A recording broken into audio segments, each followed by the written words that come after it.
ghost boobs are so not natural that it doesn't matter if they had nipples or not. They don't look real. Obviously, they're not natural. They're ghost boobies. Well, ghost boobs get real hard and weird. They might as well be prosthetics. Ectoplasm. Yeah. So regardless of her boob status. Regardless of her boob status, it's so good.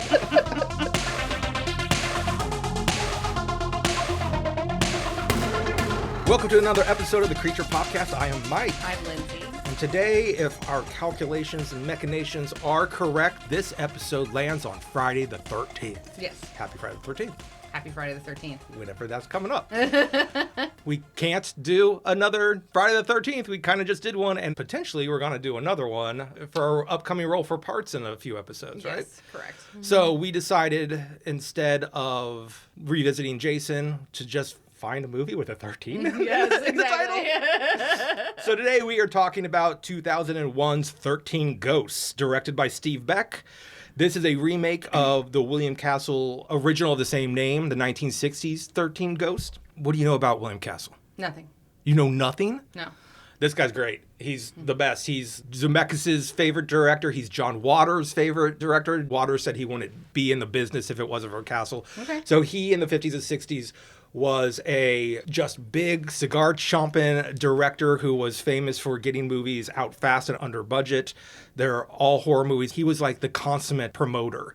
They all had gimmicks to them. So like The Tingler with Vincent Price had seats that would buzz when The Tingler came around. House on Haunted Hill, which also got a remake, just before this movie in 1999, which we'll probably do. When the skeleton comes out of the acid pit, a real skeleton flew over the crowd. That's cool. He called these things like House on Haunted Hill was filmed with a Merjo. A Merjo? That's the skeleton coming out. Oh. And then The Tingler was filmed with Percepto, and that's the buzzing. And this one was filmed with Illusiono, which was basically the 1960 movie OG came with these kind of like flattened, they were essentially 3D glasses.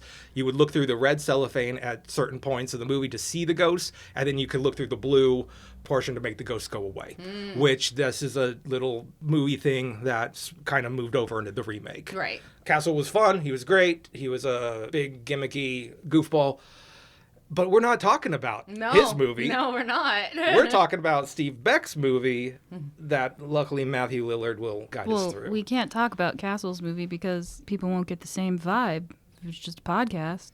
We don't have skeletons jumping out. Oh, no. There's no gimmick with this at all. It's just the characters wear glasses to see the ghosts, I think. So in the movie, they made it lamer. Well, I did. When I was young, we took a trip to Disney, and one of the things that I remember is one of the rides was a Honey, I Shrunk the Kid thing, and it was like an immersive theater like that when like the dog sneezes on you, like water sprays at you from the seat. When like things are moving, your seats would move. That's what I'm thinking of that he was doing. When was that? You were young. It was a while ago. 2001. Same year as this movie. Because there's like, they always talk about like in LA, they have theaters with like 4D experiences where it's like smells and sprays. And it sounds like you're in a very early version of it. That stuck with me because I didn't enjoy, especially where the dog sneezes and you get sprayed. Gross. I know that it's not real dog sneeze because I'm aware of the difference between the cinnamon, but I didn't like the implication. Right. Wouldn't you? Dog just sneezed. Who wouldn't want mucus into my face? Shot into your face? All right, Lindsay, you got to jump in here. Okay. Well, my first question, though, I'm curious. Has Jamie actually seen this movie? Oh, that's right. Potentiality. Sure. No. Okay. 2001. This thing is fucking bonkers. I still enjoyed it. I still enjoyed the movie. When you watch it this morning, you when still I enjoyed it. it. This morning. It feels like maybe I saw it, but you'll have to explain it to me, and I'll tell you if any of. Is Tony Shalhoub in this? Yeah, yes, Tony boy. Shalhoub. I love Tony Shalhoub. Yeah, you won't in this one because he is just playing the most mayonnaise milquetoast dude. He's not. Characters are not welcome in this movie.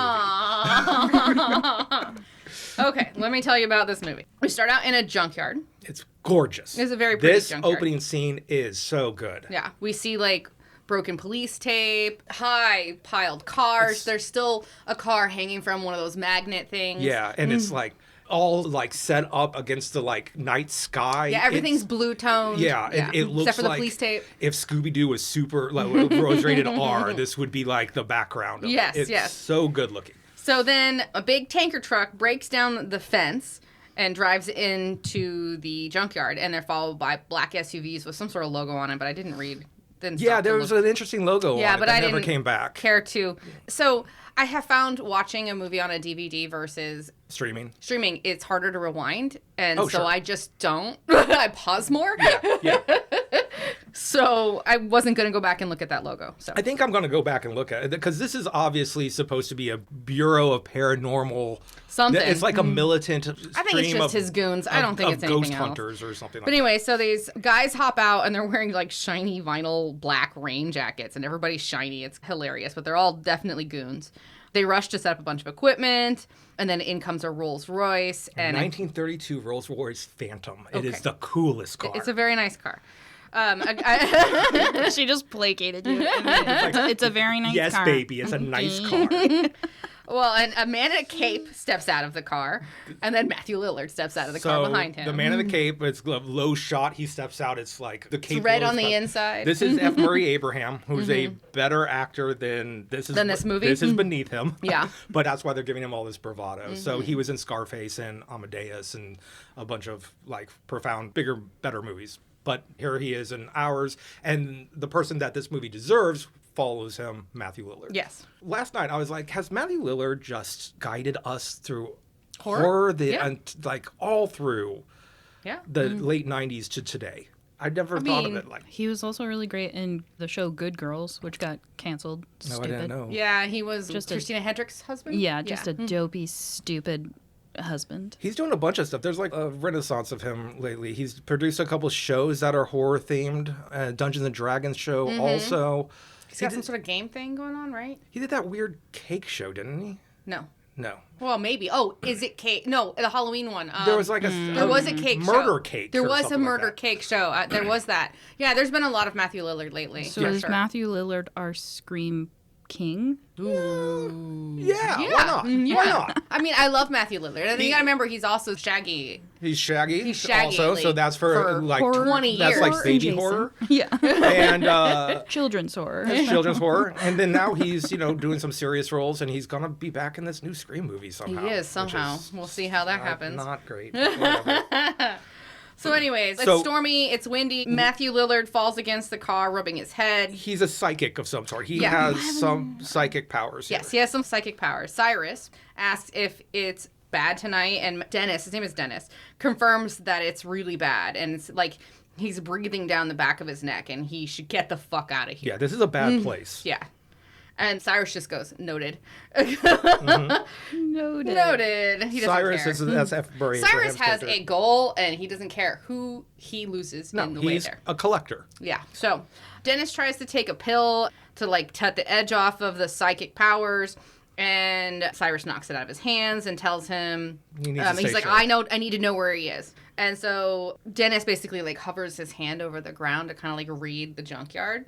Then he gets all these flashes, and then he points down with his magic psi powers, he used. Points down the like a corridor of cars. He points to where whatever this thing is. Yeah, and he's also really mad because he's like, you told me that this guy only killed 9 people, but there are 40 There's 40 souls here. souls in the junkyard. Yeah, there are 40 murdered victims. And he's like, he killed 9 while he was alive. Oh, interesting. Yeah. See, this movie does a bunch of very cool shit and then just leaves it on the ground. He did, yeah. It's true.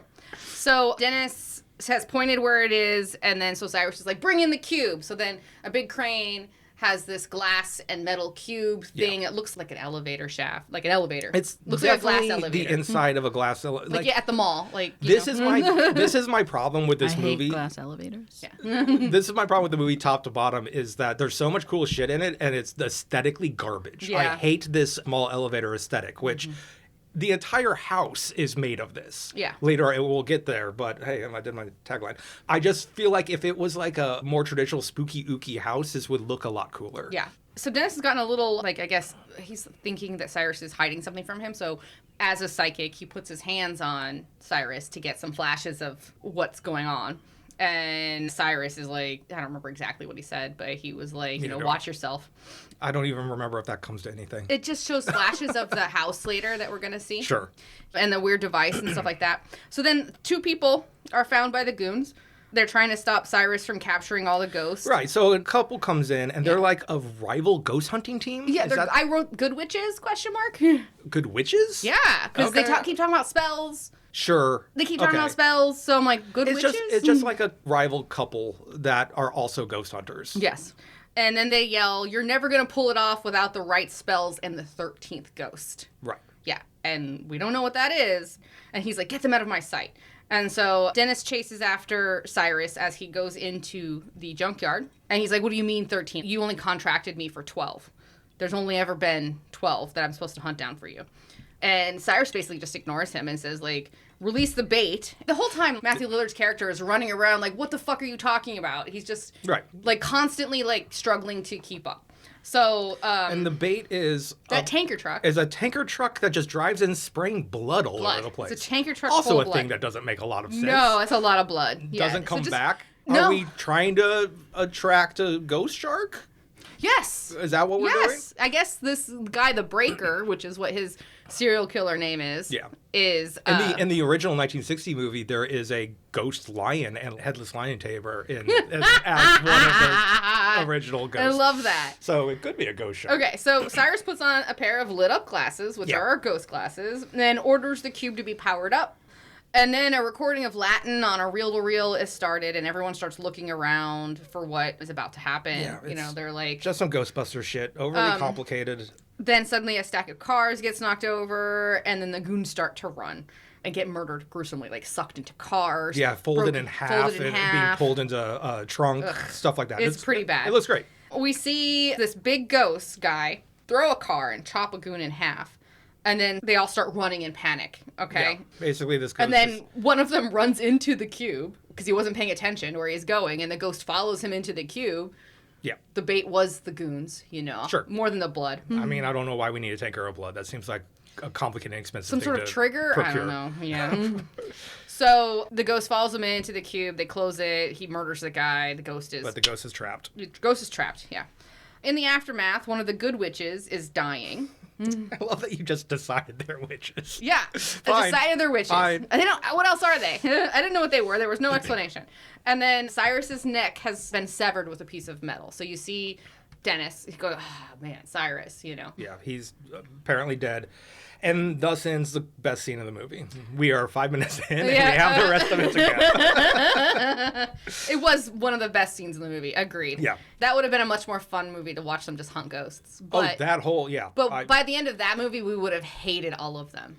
I didn't like any of them at the end of this movie, so let's forge ahead. Okay, so fade to black, and then it starts with a memory of happier times in this nice house, like of a family, kids playing, whatever. Mm-hmm. And then that runs into a voiceover of a house fire and the loss of the mom, and visuals change from the nice house into moving boxes and then a shitty apartment and a bunch of overdue bills. It's very well done. It's awesome. It's a 360 slow turn of a camera around a happy family turning to tragedy. Yeah. And it just tells the story. It just tells us visually. Really, it's very good. Yeah, good. it was. So obviously there was a house fire. The mother died in it. And now it's just Tony Shalhoub and his daughter and son. Living in this very shitty apartment with a nanny. Oh, yeah, the nanny is a big deal. Yeah. And, of course, there's a past due. They got a shitty apartment and a nanny? Yeah. What? I mean, I grew up with a nanny. In a house. In a house. and not a shitty apartment. I mean, I would say she doesn't live there. That's how my nanny was. She didn't live there. It almost felt like, because she's a main character in this movie, and I feel like she is staying on she's family. She's family. Kind of. She is like family. She might have already been their nanny, Right. Yeah, and she's with them still. But yeah, his wife died. He's an academic. He doesn't have enough money. And of course, part of this is all the past due notices. A very cliche way of telling us. There's comments later about, I thought the credit was fixed. That kind of stuff. Anyways, so then the young son is Bobby. He's obsessed with death, like totally obsessed with death. He reads like news about death and records on his little tape recorder things about death. Yeah, and he's like, what, 10? Something like that? He's probably like 10. Yeah, max. He's max 10. Okay. The older daughter, Kathy, is trying to do it all despite the nanny Maggie. Yeah, and she's Shannon Elizabeth, who was American Pie. American Pie. That's where she got famous for being naked in that supposed to be playing movie. like at least a 16-year-old or something, but she's so tall. She's tall. She's obviously 25. She should have moved out by now. I mean, you could have made the story No where wonder those bills are past due. she's sticking around because she's trying to help. And Potentially, but they keep calling them kids, so Yeah. I think she's supposed to be younger than she actually seems. Tony Shalhoub plays Arthur. He seems doing okay, like he's putting on a front for his kids, but who knows. There's a knock on the door, and then there's a lawyer representing the late Cyrus Kritikos. Kritikos, yes. So Cyrus died in the junkyard, and now the lawyer has come to give Tony Shalhoub. This is their Arthur Kritikos, yeah. This his is uncle. their which is- long lost uncle or whatever. Yeah, that so they didn't Tony know they had. Shalhoub's Arthur says that they met a few times when he was a kid. He wasn't Okay. popular. He squandered the family fortune. Okay. Yeah, he wasn't This popular. is the incredibly typical long lost family member left us a haunted house movie. Yeah. So the lawyer plays a video left by Cyrus for Tony Shalhoub's character. And Cyrus left Arthur and his family this house with this weird key that looks like a puzzle box key. Yeah, it's like, do you want to open up the lament configuration? Yes, Here's a key to do that. yes. Just don't take this. You know it's bad. It's not a normal key. So that evening they head out to see the house, which is like a couple hours away. Yeah.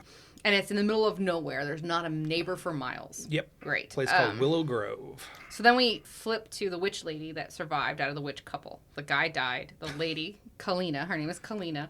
She's like in her little studio or whatever, getting a bunch of spells together and bombs and My note flares here says she likes grimoires and TNT. Yes, she just has yes, spell yes. books and explosives. Same. And all the while Tricky's Excess is playing. Yeah. And I'm just like, you can't. They drag that out of the 90s for this early 2000s movie. So the family arrives at this house, and it's made of glass. God, I hate it. They pull up, and this house is garbage. It's I wrote. pretty ugly, It is yeah. a ugly. I can't even explain it. It's just like a bunch of. It's a fucking glass house. It's a glass house. I mean, even the daughter's character's like, I hope the bathroom's in the basement, and I'm like, it's not. Yeah. You're going to be pooping right next to. You're going to see everything. This house is bonkers. It's all like see-through panels and then etched like Latin all over the walls. Is which it glass so that he could see the ghosts? Like, I don't think there's Fuck an if I know. explanation They for never it. tell us whole why the house is house? glass. Yeah, it doesn't make any sense. And if this was like a old school like haunted mansion, but then the rooms moved within it, that would look cool as hell. Yeah. But they decided on this aesthetic. The rest of this movie is just sort of like that early 2000s futuristic when everything was like, even like coffee tables that you would get from Target were like glass, The tempered with glass. like just the black posts and Yeah. like the black bottom. Like that's yeah. what they were Imagine a whole like. house This of is the future. Everything is floating. a whole Yeah. like it's not even I want to say Frank Lloyd Wright because it's so boxy, but he has style to it and it looked the mid-century modern neatness. This is just like a box made out of glass with a bunch of rooms inside. Now there's a bunch of mechanical stuff like clockwork stuff Yeah. going on in it. Very steampunk stuff. Ori is what they're called, with the gears moving like astral bodies around Oh, yeah, and yeah, stuff yeah, like that. yeah. And if you don't know what that is, just think Dark Crystal. Yeah. There's the core of this house is very dark crystal. Yeah. So Dennis is dressed as the power guy in an orange jumpsuit, and he's trying to get inside the house. Like, he's looking at it through flashlights and stuff. And the lawyer's trying to get him to go away. And Arthur's like, just let him come in. Because he's saying that the whole house is causing the whole town to lose power. He's just trying to get in. Arthur's a nice guy. So he's like, just let him in. So he puts the key in the lock, and then the key turns and then disappears. Just goes into the lock. Gets sucked in. And basically that starts the whole house up like a music box. Yeah, a and it's whole like all the mechanism. clockwork mechanism starts. They keep showing. A pendulum starts going. Yeah, pendulum does a thing that looks cool but never really a bunch tells of you what it is. gauges. And then there's a middle of the house has a floor that's all concentric discs Yes. that are spinning. And this is like our But it ticking also looks clock, like a essentially. zodiac. It's Yeah. a sequential It very zodiac. much will be called I know. a zodiac I later know, on. I know. So they're inside.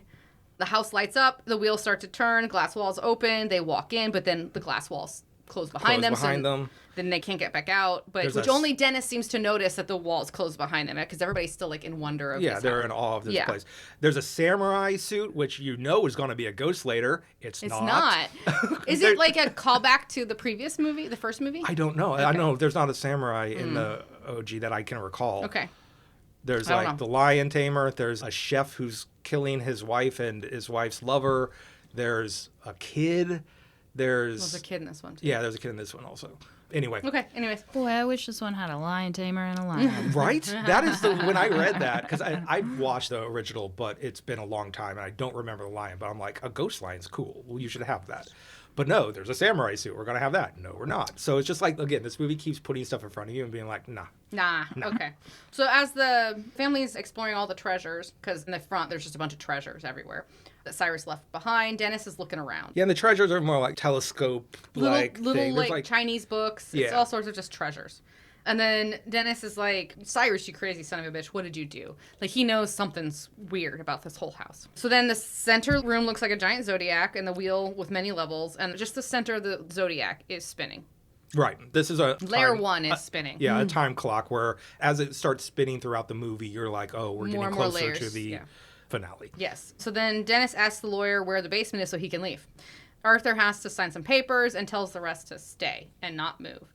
But they, of course, as soon as he walks out of the room, they take off. Yeah, all of them. Even the nanny. The nanny's yeah. like, this is cool as shit. And she runs off too. So Dennis is just in the basement, and he's looking for the money that Cyrus obviously owes him. But then his psi powers start to act up, and he gets attacked. In the library, the lawyer tells Arthur that they never have to worry about money ever again. Which, by the time you get to the end of the movie, you realize why. Back with Dennis, he's continuing to get psi attacks, and he's sitting on the floor, and he puts on his ghost glasses, and he sees that he's surrounded by ghosts. He's surrounded from Marilyn Manson music video extras. They are all so fucking early 2000s goofy. They are pretty goofy. They're all like, there's, of course, a big booby girl that's all slashed to hell, and then there's like a big hulking guy, and I mean they'll all get names later on, but it's very flickery and spooky like a Marilyn Manson video. It's goofy. Right. So Dennis, whenever ghosts come back, they're always so vicious and stuff. Why aren't there ever just ghosts like just fucking around? Like if I were dead, I'd just be fucking around petting cats all the time. Well, yeah, I don't know. Well, these ghosts are trapped. They are trapped. They are incarcerated. They are incarcerated in this room. Yeah, he also specifically was looking for tortured souls. You know, that was part of it. I'd just be fucking around, making people change the channel on their TV to something that I want to watch. They'll be like, it's very possible. I'm always trying to watch a documentary, and it just keeps flipping back to fucking The Office. I don't want to watch The Office again. It's very possible that is happening right now all around us. There's a bunch of chill-ass ghosts. Okay, so Dennis runs back to the library to talk to Arthur, and he's trying to convince Arthur to leave, and he uses every single word for ghost other than the word ghost. I don't know if you took that note. Oh, no, I have the note here. I used to hunt ghosts with your uncle, and he goes, goats? Yes, yeah. But beforehand, he's like apparition and whatever. He uses a bunch of different words. Wraith, I remember yes, that. Yeah. So Maggie and Bobby are racing through the house, and they find a room with toys. And so Bobby's like, this is obviously my room. And then they find a pair of ghost glasses. Kathy finds a room that she likes also. So both of them are in separate rooms. So the nanny is with Bobby, Kathy's by herself. So we're back with Dennis, and he explains that there are containment cubes full of ghosts, and they have to leave. And the lawyer tells Arthur that Dennis is a nut who's been harassing his office for money. So then we're back with Maggie and Bobby, and she puts on the glasses, but then Bobby's like, give those to me. So Bobby has the glasses. I'm sorry. No, it's fine. Sometimes I take notes thinking it might matter, and I don't go back in and edit them. Yeah, that's my bad. So, well, maybe it's the movie's bad. There's a lot of notes that you've taken that don't matter because this movie does a bunch of stuff that don't matter. Because you were like, that's going to be important. Nope. No, it's nothing. Okay, back in the library, Dennis says that he's leaving and tells Arthur to do the same, but another psi attack happens, and then Arthur touches Dennis. And we see flashes in his head of the dead wife, and Dennis is on the ground, and he tells Arthur not to touch him. He's like drooling and through something. After it's over, they notice that the lawyer has disappeared. The lawyer, now, we're with him, and he goes into the basement, and he puts on his ghost glasses, and the floor lights up. Real quick, I didn't clock this last night while I was watching. Are these glasses just laying around the fucking house all over the place? Yes, they're in every room, yes. Okay, so everyone's just kind of got their own pair. Yes, they will. will. All naturally... If they grab them. Right. That doesn't necessarily happen. Okay. But they are everywhere. So the lawyer goes into the basement, and he's walking through the hallway of the ghosts. He's being really flippant with them about like nice tits and shit like that. Yeah, he's not a great person. Of course, that's the one thing he decides to point out is this woman's boobs. And at the same time, Bobby notices the floor is lit up with the glasses, and he starts to follow the words. And so he's left the nanny. He ran off. So the lawyer goes to a room that he knows about in the back of the basement, and it's like under the central device, that weird Zodiac, right? And he picks up a case that was set on some pedals, and he pulls out some cash, and he doesn't notice that the pedals have caused a chain reaction now. Again, it's another little weird Goldberg trap, and I don't know why. Yeah. You know, why this was set up like this, why... Because Cyrus set it up to be Cyrus that way. knew everyone was going to come here and try to get the money and then be trapped. He's If doing you it on actually purpose. take apart what his plan is, it also doesn't make a ton of sense when we get there. So yeah, he picks up some money because that's what he's there to abscond off with, and it sets off a bunch of clicking, ticking, moving things, right? And then he just dies. Yeah. Right? Not yet. Okay, You jumped the gun there. Okay. we got to jump some of these guns. So Arthur and Dennis go to look for the kids, but the way is blocked because the house is all moving because whatever chain reaction the lawyer set up. Like the walls on the outside are closing up. Instead of like open glass, it's being covered This up. kind of looks neat, Yeah. and it goes throughout the movie where it's like solid panels are slowly like Rubik's cubing together to cover the glass, essentially. Yes. And then one of the levers in the room flips up. Okay, great. And then the blood-covered door with the naked women ghost comes out with the butcher knife, you know? Yeah. And I have a comment here. I'm like, am I misremembering? But when I watched this movie in the theater, she had no nipples, right? Dude, there is something about her boobs that is lore in this movie. I swear to God, there were 'Cause no nipples. when we were but there was talking on the one I watched. Because we were talking about it being like possibly rated or unrated on the DVD, and I'm like, I'm gonna watch unrated. You should too, because there's like more. I think the whole thing was there was more boobs in it, but Yeah. there weren't. I think you're right that there was some sort of She had no nipples. weird censoring of her. Yeah, but breasts, now which they're is there. Very strange. It was very strange. Yeah, but I swear. Also, these boobs are so not natural that it doesn't matter if they had nipples or not. They don't move. don't look real. Obviously, at they're all. not natural. They're ghost boobies. Well, ghost boobs get real hard and weird. They might as well be prosthetics. Ectoplasm. Yeah. So regardless of her boob status. Regardless of her boob status is so good. The ghost comes after the lawyer, and he tries to brush her off. He's like, oh, I'm sorry I said what I said, you know. And then a glass door closes on him and it looks great. slicing him in half. We love doing this in the early 2000s, bifurcating human Yes. beings. And of course, his front slides down so you Yep. could see all the insides of his Yep. back, and then it slides down. It looks good. Yeah. So then the ghost hears Arthur yelling for his kids and disappears. Arthur heads upstairs. Dennis heads down to try to find these kids. In the bathroom with Kathy, she is looking in the mirror, and we notice that the ghost, the lady ghost that just escaped, we can see through the ghost glasses that there's blood everywhere. So she has a pair of ghost glasses next to her, and the camera just goes like through the ghost glasses to see. So we see it, but Kathy does Correct. Yeah, not. it We looks see neat. it, but Kathy doesn't. It's a nice little idea. So Kathy's like playing with her hair in the mirror, and the ghost is behind her, mocking her, you know. This ghost is... See, that's some shit that I would do. Gonna cut my hair with me. Right. And then, you know, it does some stuff where, like, you know, the ghost is in the tub, and Kathy's, like, filling up the tub with water, and the ghost is, like, changing the water to blood, but Kathy can't see it. Like, only us as the audience members can see it. So I don't know why the ghost bothers, but whatever. The whole time, the house is still moving. And then Arthur finds Kathy in the bathroom. This is just now the family's trapped in this fucking house that is obviously moving towards a direction.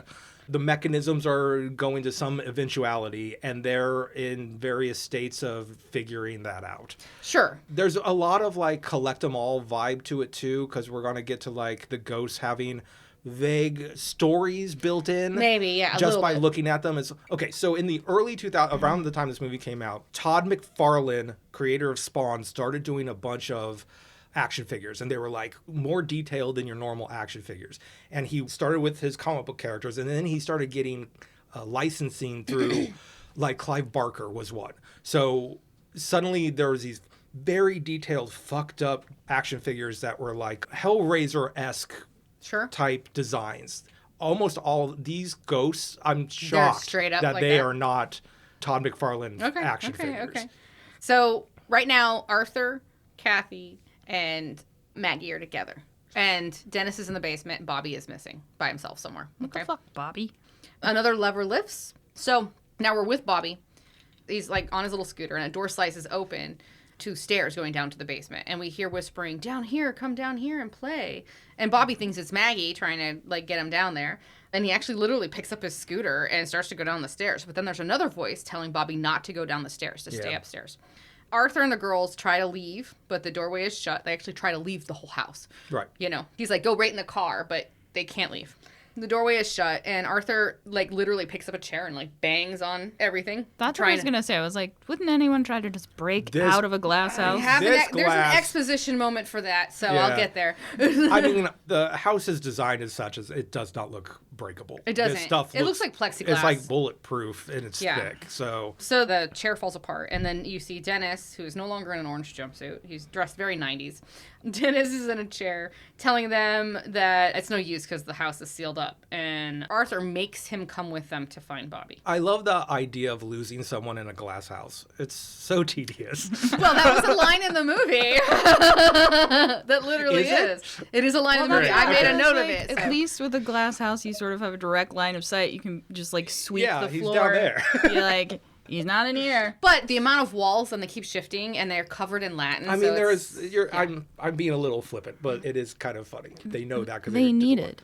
My friend Erica, she always likes to, for Christmas, give everyone, like, an emergency gift, like something you would need in emergency. And one of the things she gave us was, like, this little hammer. Yeah, you keep it in your car. So if your car's exactly like, what the kid got from his dad one year. Yeah. So, like, if your car goes underwater or something, you can be like, pfft. And I was like, that's if only one of them had an Erica friend. I do not think this would. Only one of them had the little. Don't they make it now so you just take the headrest out and it breaks glass? I don't know. I don't know, but I have a tiny hammer in my car. Having the wherewithal to be like, I'm in the bottom of a lake. Let me take apart my car in order to get to the and it's double-sided too. So, like, one side is the hammer and the other side is a blade so you can cut your seatbelt. Oh, that's smart. Yeah. I am fucking prepared. Doesn't that just make you want to break a window, though? I was like, I want to try it. I want to see. Well, when the Civil War comes for us, I'm going to spend the first hour that I'm alive breaking windshields. Okay, so Maggie makes this funny little comment. Like, she literally says, "Did the lawyer split?" And I just laughed. It made me laugh out loud. he split. Look, in a dearth of entertainment, I was like, funny. Enough.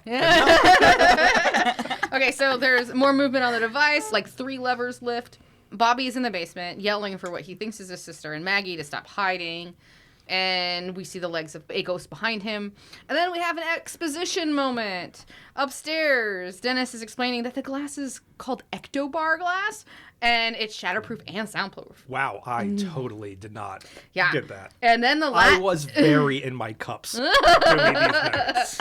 I'm so sad they didn't have Tony Shalhoub do what Tony Shalhoub does, which is be an excellent character actor. That is my whole thing with this movie is, like, he's there, you know, all that's in my head is, like, Monk and, like, Men in Black and stuff like that. And then he's just Did you ever see him in Wings? Oh, yeah. Yeah. He's just a sad dad this entire Marvelous Miss movie. Maisel. He's crazy. Marvelous Miss Maisel is amazing, yeah. I haven't He seen is that one. great at being, like... A character. And this, like, he is a not that. bizarre, like, the most exaggerated character. Yeah. I love Monk. I love Monk, too. I don't think I've ever seen a whole episode of it, but do you remember his convenience store alien in Men in Black, where he's just like, they blow his head up and he regrows? He has, like, weird teeth. Yeah. Okay, back to our exposition moment.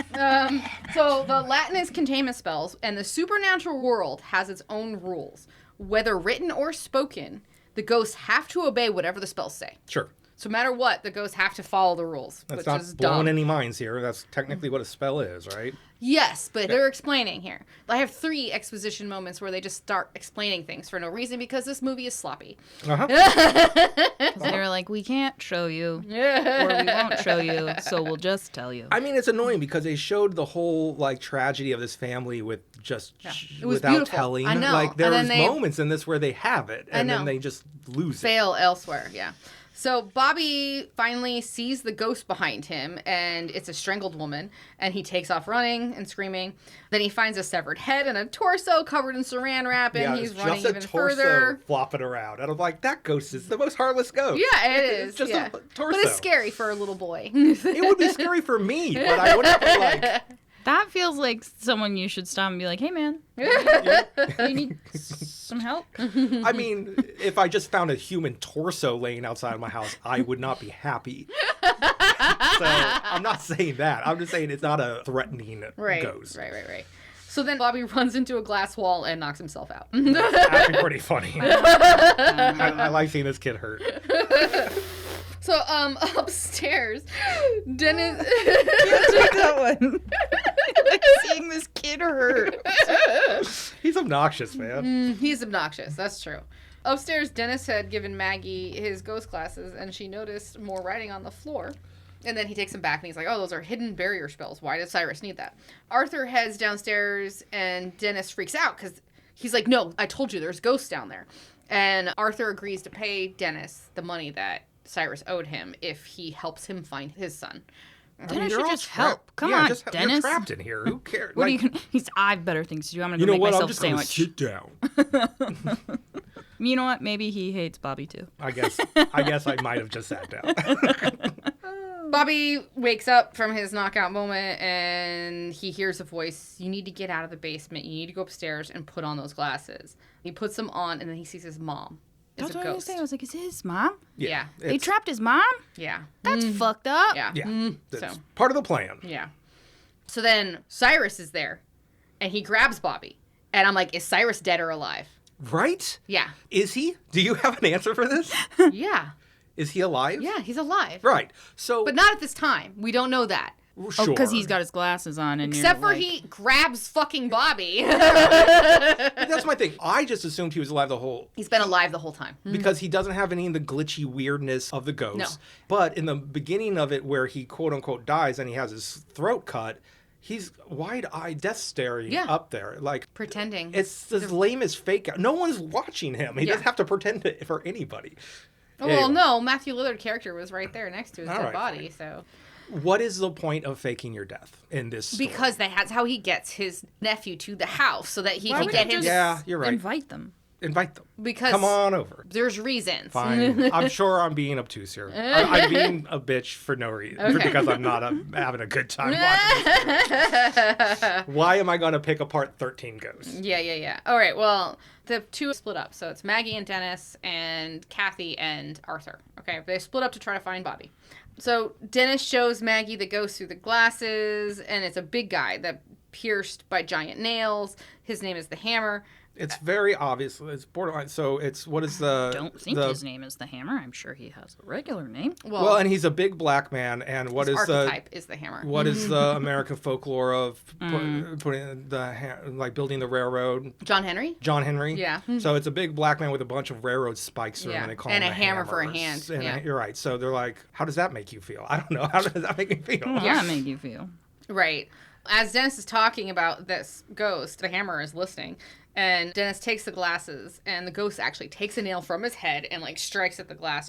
It hurts Dennis's psi powers. Because anytime these ghosts, attack, because of his psi powers, it hurts him way more than anybody else. As he walks away, Dennis sees his death by the ghost. He has, a flash of his own He's going to death. die in here. Yeah, he's going to die here. Arthur and Kathy then find Bobby's recorder and his ghost glasses. They rewind the tape, and they hear Bobby screaming. Maggie and Dennis are walking through the basement. They notice the sign for the jackal, and the door is open. And Dennis calls him the Charlie Manson of the ghosts. The jackal is the Charlie Manson of ghosts. Yeah. That's a line that makes no fucking sense. Yeah, it wasn't great. And they have to get out of the basement. Regardless of where Bobby is, they have to get out, is what Dennis says. So then we'll go to Kathy. She's thinking maybe Dennis is right. And that Arthur is like, there's no such thing as ghosts. And so she puts on the glasses, and then directly in front of her is a ghost with his head in a cage. And it's the jackal. And it attacks Kathy, pushing her down the hall and up the wall, and then tearing at her clothing and slicing her all up. All these ghost designs are relatively edgelordy but cool. It's literally got a metal barred. Looks like something from the Middle Ages. Yeah, it looks like a torture device, and the front of it's bent apart, and it's just like a screaming psych ward. Yeah. a late 90s, early 2000s version of a crazy person. Yes, because it wasn't a straight jacket. I think it was a straight jacket as well. Yeah, and of course, like as she's being sliced up, they make a comment to slice through one of her boob cups, Of course. so you have to see I her do- boob, not her nipple, but like the cup. Never the nipple. I say she gets attacked. A little boob centric here because it's They want to Shannon show Elizabeth, Shannon and Elizabeth. that's- Yeah, she was very popular at this time. She was popular for her boobs in American Pie, so we need to like do a little nod at that. Yep. How fun. So Arthur has run to help her, and Arthur and the ghost are playing tug of war with Kathy in the middle. And then the ghost witch shows up, Kalina, and she throws a flare at the ghost and helps Arthur pull her away. Your terms are so confusing. This is the woman, the ghost hunting witch, women with the grimoires and the TNT, Yes. walks back into this movie. Yes. How did she get into the house? So she says that while it was shifting, she was able to sneak in. Okay, so she just exposition-wise like, I snuck into the club. But you didn't see it happen or anything Correct. like that. We never saw it happen. She just says that. Great. Can Welcome she back to the sneak movie, them Ghost out? Witch. Can she sneak them out? Because that's more important than No, No, it he must have- it literally must have asks happened, that. like- She's like, it's already gone. I can't get you out. Like, that was literally said. It occurs to me that you called in The Howling the person the Leather Witch, and Yeah. now you're calling this one the Ghost Witch. You think all these characters are witches. Yeah. There's Okay, many cool. different kinds of witches. Yeah, there's many different kinds of witches. Have you watched Practical Magic? Patreon. Ooh, they're making a sequel to I that. know. I'm so excited. That movie's kind of fun for me. very It's got zombies and shit in it. It does. It's a I good like to watch movie. it in the fall. Yeah, me too. Every Halloween. Okay, so there's just a lot of ghost attacks. They're all in Yeah, the basement. let's- I feel like I don't need to Skip break it the all end. down. Yeah. Like literally, the core of this movie is trying to find this stupid boy in Yeah. a glass house. Yeah, so and at- it's just like, what the fuck are we doing? And finally, Arthur puts on the fucking glasses for the first time Yeah. and sees the jackal on the other side of the glass. Finally, he believes in fucking ghosts all of a sudden. So then we have exposition again. And so Kalina shows Arthur the Arcanum, this big leather book from the 15th century written by Basilius while he was under demonic possession. Yeah. And he wrote it to describe a machine to see the future. It is a machine designed by the devil and powered by the dead. Yes. It is a great line. It is a great line. That is my jam. If you told me that tagline is like, it's a movie about a machine designed by the devil and powered by the dead, I'd be like, this is going to be the best movie ever. Right. And it's not. It's not. It's a bummer. So then suddenly, like, after the exposition is done, Kathy's just disappeared somehow. Yeah. She just disappeared. They just didn't notice her disappear. And then I just wrote, it's a bunch of corridor shenanigans. We're running down like Yes, the the same house is looking shifting corridor. and they're all running. Yes. This is Matthew Lillard's audition for Shaggy in Scooby-Doo. Yes, It's like it is. it- yes, running from- yes. Zwinks. Like the beginning of this really, especially with Lillard showing up, I'm like, this is the coolest episode of Scooby-Doo ever in that junkyard. And then Yes. So through the shenanigans, Maggie and Dennis have gotten upstairs through actual stairs. And she's like, can I rely on you not to get me killed? And he's like, I guarantee nothing. So as they're upstairs, Arthur and Kalina are trying to get upstairs and they just decided to like crawl up and remove one of the panels. That's the floor of the first floor and the ceiling of the basement out of the way. And so, like, they get together. But, of course, it's a jump scare for Maggie and Dennis because they see human Sure. beings coming out of the floor, whatever. boy, I'm really just not paying attention to this movie at this point. I have things like their flares ward off ghosts. Yes, the flares. Spirit sticks is what they called them in the very beginning of the movie. Cool. Yeah. I guess that's what I call flares now. I think they're magic flares. We're broke down they're on one side magic of the- flares. They oh, probably have sage in them or something. That's what I was going to say. I was like, they should have just had bundles of sage, maybe some crystals. So, Salt. Arthur is still downstairs and the hammer is loose. Sure. He hasn't made it through the floor. And then we have this weird little trip through the house to show that it's empty. What do you mean? Like all the ghosts are out? Yes. And Okay, there's sure. no noises. But I guess Arthur's made it upstairs because he starts to get attacked or something. Yeah. Okay, let's get to the Black Zodiac, right? We're a little No, bit... no. Okay. You watched this 4 hours ago. Shut up. Oh, this is your line. Okay, Dennis asks where Kathy is. So they're all together. And Dennis is like, they're walking to safety. So like, Kalina's like, I can get us to safely. I know where the library is and it's protected, okay? So Dennis is behind Arthur and he's like, where's Kathy? And she just disappeared. And he's like, how do you lose an entire family in a glass house? Yeah. I've been asking that the whole time. Yeah, and then Arthur just walks away from him. And, like, for me, I have this little comment. They're just constantly just walking away from each other, and they're not protecting each other, and they constantly get attacked every single time. This whole Like, cast, everybody should just hold hands. this whole cast You is, find someone, hold them. the movie relies on people just wandering away. Yeah, It wandering just- away, yeah. So annoying to watch. It's very annoying, yeah. So Arthur actually gets attacked by the jackal, and he scratches the shit out of his back. They throw a flare on it, and it's run, and then a new ghost of a woman in a pillory gives chase to them, but they make it to the library. So then Kalina and Dennis have an angsty argument where, and then Arthur shuts them up, and he's like, what difference does it fucking make? And then Kalina throws Dennis under the bus. She's like, you didn't tell him, did you? About his wife being the fourth ghost. Right. And Oh, no, my wife. Arthur punches Dennis, and Kalina tells him, I know how you can save her. So we have another exposition moment.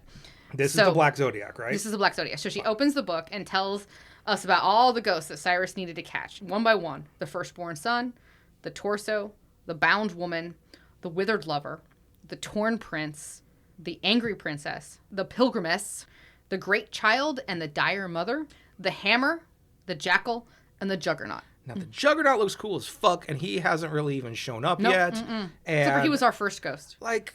He was a junkyard ghost. The Juggernaut was the junkyard ghost. That's right. But, Yeah. He had his own moment.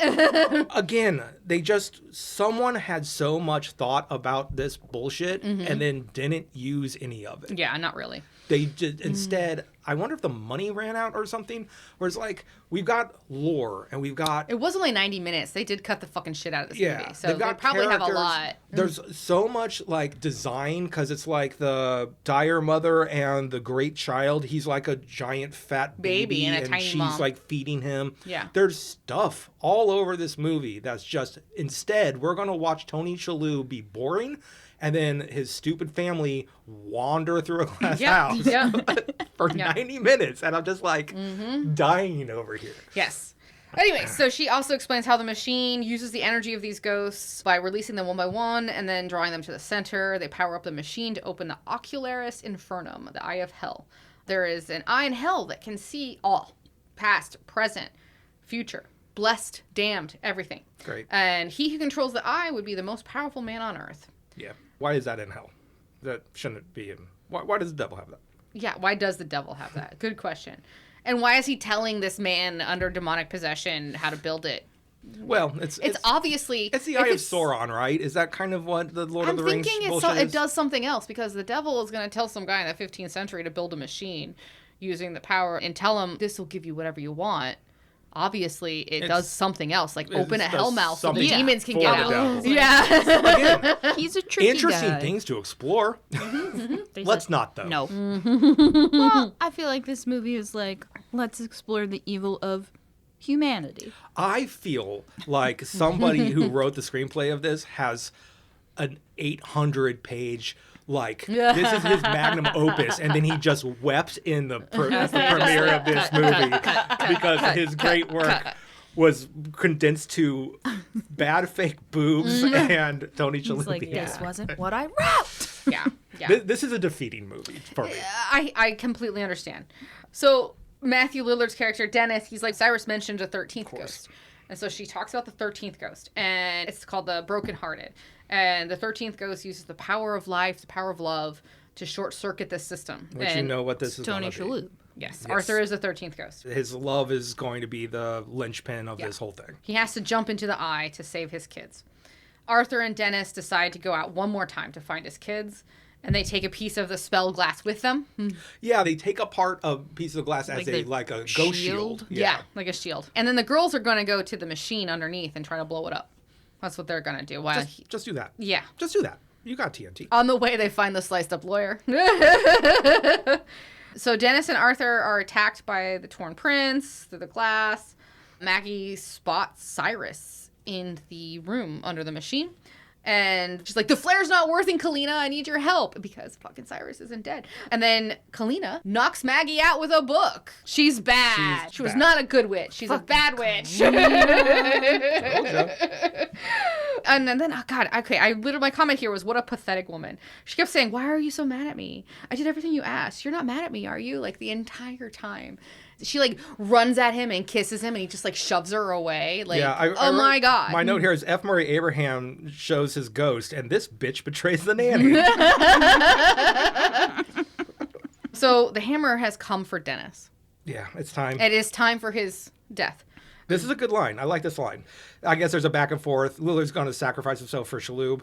And Lillard says, I've been looking for a reason to like myself for a long time. Yeah. That's his like final sacrifice line. Yeah. Which is good. I like that. Right. So he basically shoves Tony Shalhoub's character in the corner and puts the glass in front of him to protect him while he meets his fate. But then the Juggernaut is now loose because another lever has lifted, the last lever. And he breaks Dennis. Because remember, he was called the Breaker. He basically breaks Dennis in half because the hammer like ran off once the Juggernaut showed up. So back with Cyrus in the Maggie and what's her face. Cyrus starts the spell, which drags all the spirits away. So now Tony is alone. Arthur sinks to the floor in despair, and then Jean, his wife, comes up to him and she's like, I miss you so much. I'm nothing without you. Or he's saying this to her. Yeah. And then they touch hands, but then she disappears because of the spell. Yep. So it was a sad moment. Yeah, it's trying to do something. Yeah. Oh, so then Cyrus and Kalina, they're going up to the actual Zodiac spinning room. And Cyrus leaves her behind and He kills squishes her. He squishes her between two panels of glass. Yeah, that was cool. Yeah. F. Murray Abraham is a son of a bitch. He squishes this bitch. And then, I'm just saying bitch over and over. Yeah, my notes at this point. So Kathy and Bobby have been put into the center of the machine at the top and the spinning little wheels.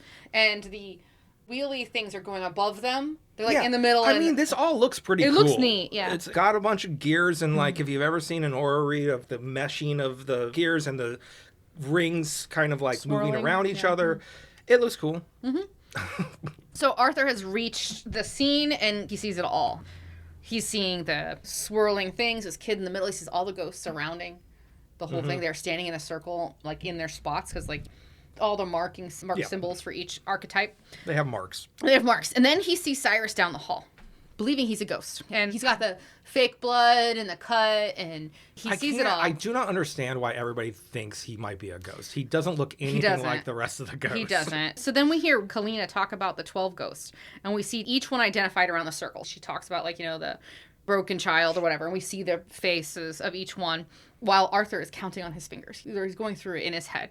And then he's like, if I'm the 13th ghost, what does that make you? And then he takes his glasses off and realizes Cyrus is not dead. And he runs and attacks Cyrus, but Cyrus overpowers him, holds him down with a cane sword. But then the sound of the spell starts to get all mixed up.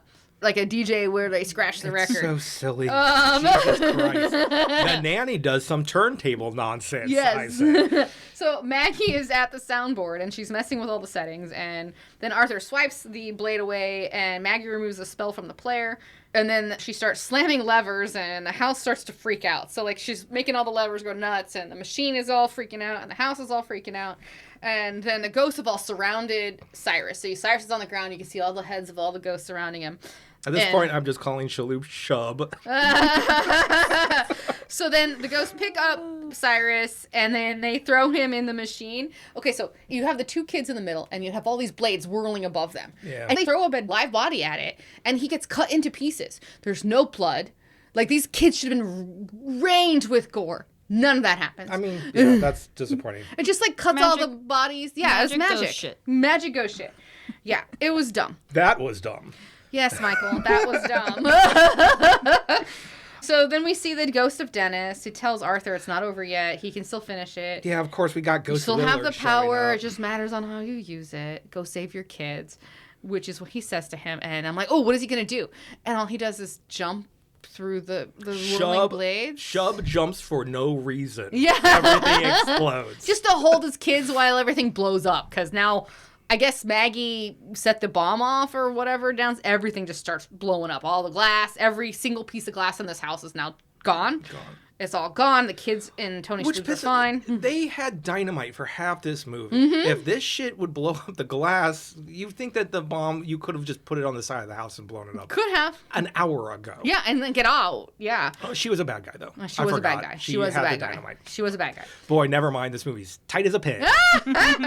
So and then the ghosts all walk free, and then Dennis disappears. That actually kind of looks cool. The ghosts does. just like wandering They through wander in the woods, yeah. Through the field outside of the exploded house. So at the end, Dad and the two kids are in the middle of the circle, and Mom is on the outside, like where she was standing, but she's like restored. She's no longer the burned corpse lady that she was. And then they can see her without glasses all of a sudden for some reason. This goddamn movie. She says, "I love you," and then disappears. The family hug, and then Maggie quits. Sassy nanny quits. That's the end Credits. of the movie. Woof.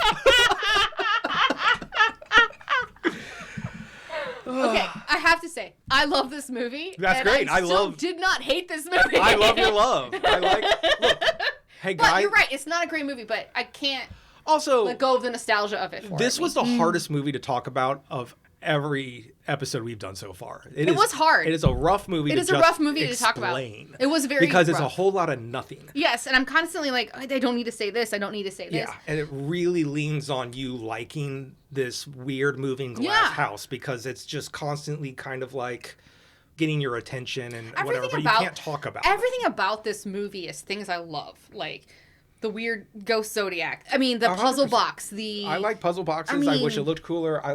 Dude, again, the line of a machine designed by the devil and powered by the dead is like, that is what my heart is. Yeah, there's I so love much potential in this shit. movie. I gotta remember, like, I wasn't even 20 years old when this movie came out. I loved this movie. Now, here's the thing. Just so Dark Castle Productions, who made this movie, it was Zemeckis and Joel Silver built this movie company to redo William Castle movies. Right. And then they, after this... Did they? After this one, they're like, that's not making us any money. And they started doing other horror movies. Like, they've done the Orphan movies by now, whatever. That was good. The movie they did before this, they started with, is the House on Haunted Hill remake with Famke. I love that. We're talking We'll about that talk one. about that one. Owen Wilson's in that one? No, that's the Haunting of Hill House. That's The Haunting, based off The Haunting of Hill House, the Shirley Jackson Yeah. novella. That one sucks. That was one of those movies that were like, look, we can do CGI now, and you're like, you can't do it very well. I know. It was very cartoonish, but I also loved that movie, too. Yeah, that one was You just gotta remember like a that. bummer. I had seen that movie so many times in black and white because it was my dad's favorite movie. It's good. And then they redid it. And I'm like, oh, well, this is a lot more palatable for me. What was I, 17, 18? Yeah. I don't know what year this movie came out. I was young enough. And I thought it was great to have this more updated version of the drag that movie was in black and white. The color version is also a drag. It It's all is. about a So sad better. woman who can't have kids just adopting a bunch of fucking ghost Well, kids. that's the ghost. But, like, it's about Nell and, yeah. It's a bummer of a story. Yeah, it is a bummer of a story regardless, but they at least took a lot of the bummer out of it. Sure. When they remade it had a bunch of attempting at neat visuals. But, like, I love the original Haunting of Hill House. Vincent Price being a catty little bitch to his wife. Sure. And that's one of the first, like, we're inviting all these strangers up to a house movies that I've ever seen. And it's super fun. The remake at the time, I'm poo-pooing all over when it comes out. It's 1999. It's Famke Janssen. It's Jeffrey Rush is playing Vincent Price. Yes. And I'm like, no one's going to play Vincent Price. He did a good job. And they're just roller coaster tycoons I or know, some I shit. love it. That was so great. And now that I sit here, I'm like, we're absolutely going to watch that and talk about it for this podcast at some point. Yeah, no, But we'll talk about that movie at some point. For some reason, now that I'm old, I'm looking back at these late 90s, early 2000s movies with some fondness. I'm like, oh, Linkin Park's on the soundtrack. I don't like Linkin Park. I don't know why that's a plus. Just returns you to a simpler time. A simpler time. That's absolutely what it is. When we didn't have to care about laundry and bills and mortgage and college the whole payments. world being And on the government. fire. Oh, that too. Yeah. Oh, the government. Anyways. Hey, you know what? Before we talk about politics, I want to know, is there a question from John? Are you scared of AI?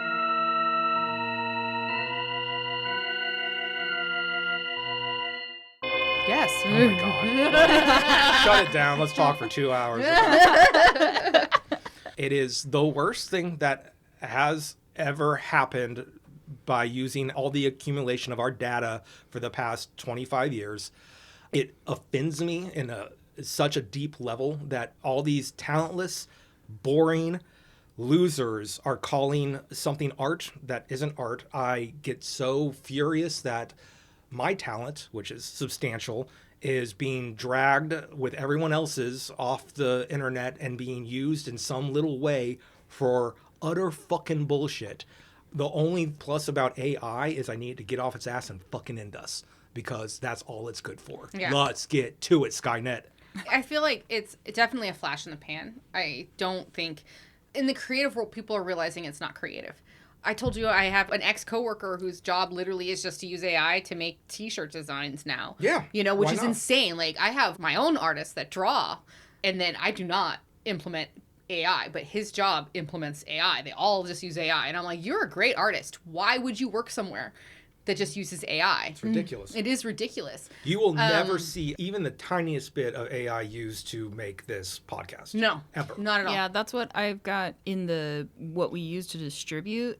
There's now it keeps popping up and it was like, do you want an AI editing assistant? And I'm like, no, that's what I do. Get the fuck out of here. Unfortunately, I got in trouble. That's my job. Was it last week that I got in trouble because Michael sent me... I was not going to bring this up. Oh, dude, he sent me a social media post. I'm like, something's messed up with the grammar. I can't figure it out. So I just ran it through ChatGPT, and he was so upset. 6:30 in the morning. I'm on my way to work, and she's like, how about this? And there was two chunky AI things going, this has a cute tone. This has a darker tone.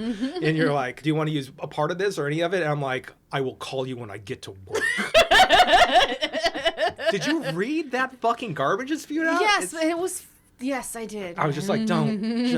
I don't want to portray myself as a total asshole here, so I hope I wasn't that. I was just angry. You were. Like, it was actually very amusing, and I'm like, oh shit. I care. I care about this. Yeah. He does. He cares about. We do not. AI is scary, and it will take. I don't know. It's going to take things from us. It will take because people are going to continue to use it because it makes things easy. Because that's people what- are I was fine like- with mediocrity. Right now, it's sort of like you can tell the difference. You can Right. tell now when something's written by AI, you're like, it's a little weird. When an image shows up, you're like, there's something a little off about this. But I fear that it's going to, with all technology, get better, and then it's going to approximate, and then it is going to eliminate a lot of jobs, creative jobs. I do think there's a place for it in, like, science and research and medicine things. No, that because that's not true. Because I've read things where people were using AI for science instead of getting actual science papers. They were just letting AI give him the information, and it wasn't accurate. Well, sure. that's why I was like, I don't Once think it's not there yet. Yeah, I was like, I Okay. But think it's in the potentially- future it could help our, cancer research and things like that. What I'm more afraid of, I think, is humans and how we get a tool and corrupt it. We never ask, should we do a thing? Yeah. We've always done that. The internet's unregulated because everyone just said, fuck it, whatever. And then it goes back to splitting the fucking atom or the Industrial Revolution. make it. They're we like, always just go, we you know can what? make. Let's just Could blow be- up the fucking world. I mean, like, Yeah. we're not even talking about the energy consumption, just AI Sure. existing. I mean, like, the fact that how much water and energy just one AI farm has to have is exponentially crazy. It just wastes. And then, like, these AI farms are going around community and county and federal laws to, like, I think to we really generate need enough to energy. And they're just get ahead of the legislation of this, because with any new not gonna- technology, but- we need to get ahead of, like, whose images can you imitate? The thing is it if you replicate my image and make me say, like, terrible things on the internet, I'm like, what the fuck? That's not me. our government will never choose us over money, so that's never going to happen. No. They're never going to legislate for the people. Not their right now. job. So they're going to go, oh, I get another shiny nickel, so they're going to go that way. My thing is, look, this will fall apart because our planet's fucking dying, and pretty soon we're not going to have the luxury to kick back and make funny meme and make Arnold Schwarzenegger say something quippy. What infuriates me is how much my fellow humans wallow in mediocrity. How much they just go, that AI slop is good enough to entertain me, while someone like everyone at this table has cultivated talent over years and years of practicing things. But It's just like, it's the TikTokification of everything. Everything has to be smaller and little. Again, someone can paint something gorgeous, or someone can fart on a cake, and they're going to pick farting on a cake 100 out of 100 times. I can say Did that make me tingle? too, I can see where AI could be helpful in the non-for-profit sector, having worked in non-for-profits, where I was in charge of making the show, making social media posts, creating the flyers, making this stuff. When there's only 2 people and you can't hire another person because your budget precludes you, I can see where, like, little things of, like, I would take time to make a poster myself, but I would use, like, pre-done, like, outlines or layouts Sure. and then, like, make them and stuff. So I could see in those instances, like, in little instances, but I'm just concerned about where someone does have the budget to hire another person and then they're just like, we won't. There's a local film festival here, a horror movie film festival, and they just started using AI to promote their stuff. And I'm like, you guys have the money. You got me. Come to me. I'll draw your fucking poster. But Hey, no, doing it for free. He'll draw your poster. no, give me $100. You got $100. Give me $100. What and if then we- my art's on the film. You know. What Your if art we is worth do more than $100. What if know. we do a tradesies Yeah. podcast? Yeah. That's the other thing. Like, they have podcasts at this film festival. So That's true. But like, they also, yeah. you can promote there. I learned this time. So next year when it comes around, sweet. we're going to show up, and they have a whole table where you can throw your Stickers like out. stickers, merch and promotion stuff. stuff. Yeah. Okay. Cool. So No, we're we'll gonna be do there that next year. Yeah. So yeah, I mean, sorry, that subject in particular So makes me real hot. 'cause here's it's what just- we got, guys. This podcast is not AI generated. No, it never AI will does be. not help us. So, I won't let it. They're like, do you want an AI editor? No, I'm the editor. It's me. That's my job. you should have read the suggestion that it sent for social media. It's like, ever wonder what makes a serial killer get up in the morning? Hint, it's not coffee. And I'm like, fuck you so hard. Just die. And it's I'm just in a car at 6:30 in the morning having to go to work. So come and join us next episode. Sharp objects not required. I'm just like, okay, I just got to end this thing before I blow my blood vessel. So everybody out there, you have just been privy to another episode of the Creature Podcast. I want to thank our producer, Jamie. You can find her at cherrystreetstudios.com or cherry_street_studios on Instagram. She makes this whole machine work. Thanks to Kevin MacLeod for all of our music. All of our art is made by me and Lindsay and Jamie, and not AI. You can get all of our episodes and our merch and all of our characters welcome at creaturepop.com. Until next time, bye, John. Bye, John.